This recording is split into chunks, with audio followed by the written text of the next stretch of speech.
యేసు వాక్కుతో నిండి ఉన్నది, నా యేసు మాటతో నిలిచి ఉన్నది. యేసు వాక్కుతో నిండిపోయెను నా యేసు.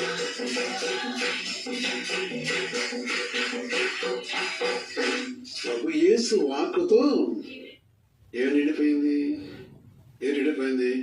నా హృదయం నిండిపోయినది, నా యేసు మాటలు నిండిపోయింది. ఇప్పుడు ఆయన నాలో కూడా కనుక నశించిపోయే లోకంతో నాకు స్నేహం వద్దు. ఎవడైనా లోకముని ప్రేమించిన వెళ్ళ వాడు చెప్పారు కదా, ఎవడైనా లోకముని ప్రేమించిన వెళ్ళ వాడు ఎవరు? కరెక్ట్ చెప్పాలి, వాడు నావాడు కాడు అన్నాడు ఆయన. యాకోబు పత్రిక చెప్తున్నాడు, అది యోహాను పత్రిక చెప్తున్నాడు. దాని వల్ల దేవుని హక్కు చేస్తుంది. పరిశుద్ధ పదేమో కన్నాను బట్టి ఒకవేళ నువ్వు లోకాన్ని ప్రేమిస్తే, అందుకని లోకం నశించిపోయే లోకంతో నాకు పని లేదు, కానీ ఆయన వాక్కుతో నిండిపోయింది కనుక ఈ లోకులకు కోరికలు వచ్చిన నేమి చేయలేవు, ఆయన దగ్గరకు రావు. మరి నీ దగ్గర కావాలా? ఎంతమంది దగ్గర రావాలా? మీ దగ్గర రావాలా? మంచి దానమా మీరందరూ ఎవరు కావాలా?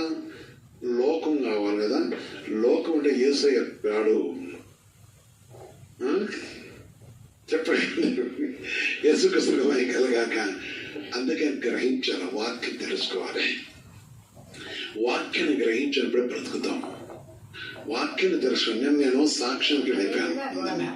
వారి జీవితంలో చాలా భయంకర పరిస్థితి రక్షించలేదండి. నేను వాడు చెప్పడం చెప్తాను, తర్వాత నేను చెప్పాను అనుకోండి వేరే. దేవుని యొక్క సన్నిధిలో పరిశుద్ధ పదవి సన్నిధిలో దేవుని కలిగి ఉండట, పరిశుద్ధాత్మ దేవుడు అంటే.